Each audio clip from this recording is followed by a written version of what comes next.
Hi, thank you for tuning in. I hope you've enjoyed all the information we've been sharing.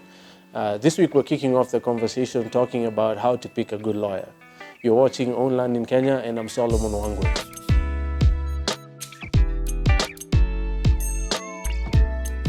One of the most difficult things for people to figure out when considering investing in land or property in general is who do you use as far as legal representation is concerned. Unfortunately, because of our legal structures, you have to use a lawyer to do a land transaction. So how do you pick the right one? It's an important question. One of the first things I will recommend that you do is to make sure that you pick a specialist in property. Much like doctors, lawyers do have their own specialities. You have lawyers who deal with commercial contracts. There are lawyers who deal with family issues, succession issues, and you also have lawyers who deal specifically in property. And those are typically called conveyancing lawyers, right? So you have to make sure that you pick a conveyancing lawyer. Once you've identified one, first thing you need to make sure is that they are licensed to practice in the country, right? This license is typically given out by the Law Society of Kenya. It's an easy thing to confirm. Ask them for their license number and then check with the Law Society of Kenya to make sure that their license has not been revoked, because this happens a lot. Lawyers, like any other field, may misbehave in the process of their professional conduct. So you want to make sure that the lawyer that you pick is licensed and their license is still current. Otherwise, you're dealing with a quack and your legal transactions from that point onward may not hold water. Second thing you want to make sure you do is that you like them.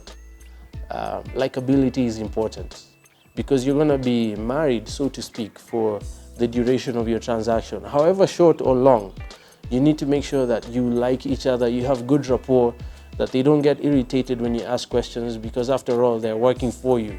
You're paying them to do something for you in a professional manner. You need to make sure that you like each other. I know a lot of people will not mention that as a criteria. I find it's a critical one for a smooth process. The next thing you would need to do is make sure that they have integrity. Integrity is a big thing. In fact, in my opinion, it's the most important thing after them being licensed, right? I may not like them too much, they may not like me, but they're willing to put up with me because I'm paying. And I'm willing to put up with them because I need to buy or sell this property. So integrity is important. And I'll give you a quick story on why we think that's an important thing. A few years ago, my mother and my dad were selling off a property in Syokimau, to be precise. And we engaged this lawyer whom my mom met through church. She had known him for many, many years. And he came highly recommended by my mother. And I had to deal with him on a daily basis because my parents had retired to upcountry. So one of the things we needed to do in the process of this land selling transaction was to take care of back taxes for stamp duty before we could sell to the new buyer. We were told exactly what the amount was somewhere in the range of 440,000 shillings. And we quickly made provision for that money so that the lawyer could pay the stamp duty and we'd be in the free and clear to deal with the buyer. So, a few weeks go by and I went back to the lawyer's office and asked him how the process had gone. He quickly told me it went very well, everything went smoothly, and we were good to go to the next step.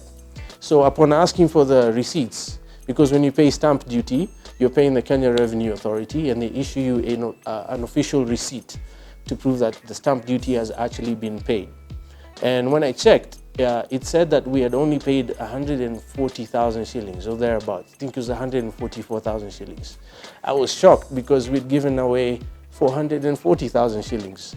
So I asked the gentleman, this lawyer, a conveyancing lawyer, why the stamp duty receipt was for much less than we actually paid.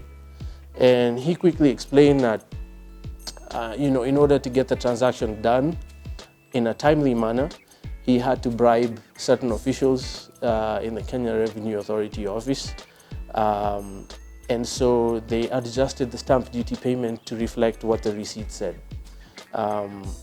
Many things wrong with that process. For starters, it's dishonest.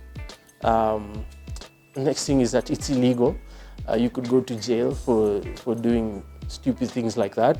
And we quickly disengaged with that lawyer. And it took a long time for us to, in a sense, try to fix that problem.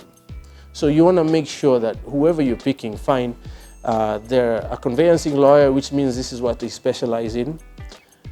They are licensed, which is great. You like them, which is even better. But then if they don't have any integrity, what's the point?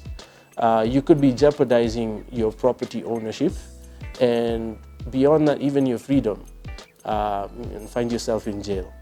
So those are very important things to look out for. And one of the best ways to find the right kind of lawyer is through referrals. Find people of integrity, people who you respect, people you know do things right, and ask them to refer a good lawyer to you. You know, the old adage goes that birds of a feather flock together. It's true for the most part. So if you ask a decent person to give you a referral, chances are they'll refer you to a good person to work with. I hope that information helps. If you have any questions at all or comments to make, please feel free to reach out to us on www.goshenacquisitions.com.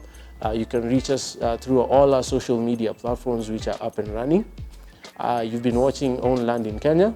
I am Solomon Wangwe. Stay tuned for more information on strategic land investment.